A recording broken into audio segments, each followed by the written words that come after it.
tank is full of nothing but algae, dying corals, and fish looking super stressed. Oh, and did the client mention the party they were setting up around me? Of course not. I immediately got to work. First things first, I set up my towels around the tank and started water chemistry tests running. One of the tests took 20 minutes before it could be read, so I investigated the equipment during that time. I discovered that the lights were not in timer mode but in on or hand, as was the surge system, so the whole tank was constantly lit and bombarded with high flow. I also discovered the heater was set too low, as was the air intake on the protein skimmer. These are all things that someone manually set to improper conditions, not things that just went wrong. The whole time, the client was breathing down my neck and I see there was a party being set up. Exclamation. Couldn't I just fix? Exclamation. The results from my tests came back and the water was garbage, salinity through the roof and obvious signs of overfeeding.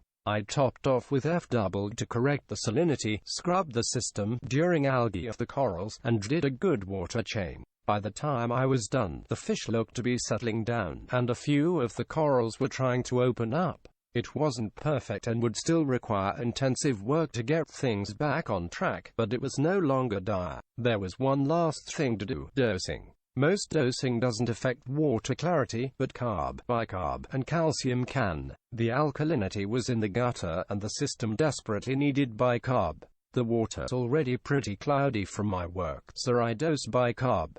It made next to no difference in the clarity. It was almost time for the party, so I packed my stuff and went to collect my fee. I always wrote up a receipt that was really more of suggestions, instructions for upkeep between booking. This tank practically needed a book. The client tried to hand me a $20. I informed him, rather sternly, that we agreed on $520 and that was what was invoiced. He argued that I ruined his tank. I pointed out that, without the reset of equipment, water change, and buffering, he would lose his coral. I also explained that $20 didn't even cover my. He exclaimed that his tank was a mess for the part. It looked better murky than algae-encrusted IMHO. He brought the pay up to $50, more than fair in his opinion, as the tank was cloudy, and guests were due in about 15 minutes. We went back and forth for a few minutes before I told him that my soggy, disheveled ass wasn't leaving until he forked over the money. When it became clear that I was parking my ass right there in his living room until payment met, he eventually offered $220. Final offer.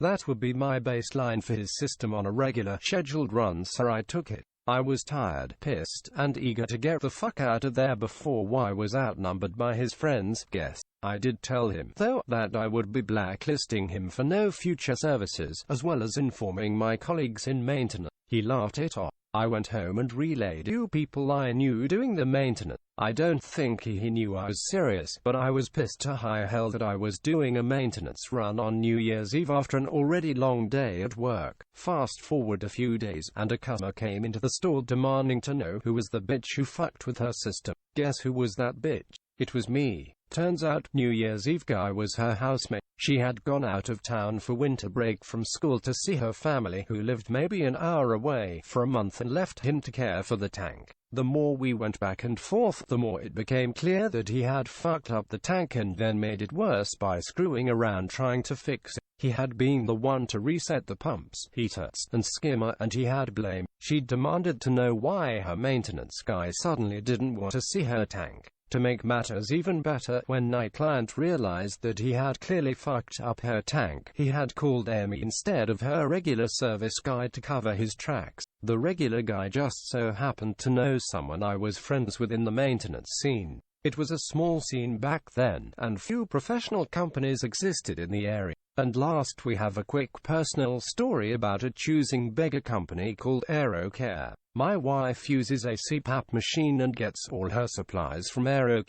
We received a call yesterday from collections. They were very rude and demanded we pay our outstanding bill. When we reminded them we paid the bill in full in February, they demanded access to log into our bank account to verify we had paid. When I told them it was not my responsibility to do the bookkeeping and make sure they knew I had paid them, they told me it was my responsibility to make sure they knew that we had paid. Let that sink in for a minute and have a wonderful rest of your day. Thanks for listening. If you enjoyed this episode, let us know. Don't forget to subscribe and like us on Facebook, follow us on Twitter, and if you feel the urge, click the support us link and help us out. We have big plans for the show but need to raise $600 for software licenses to make those plans a reality. Have an idea for a topic or just feedback about the show? Shoot us an email at opinions@mentallyDamaged.com.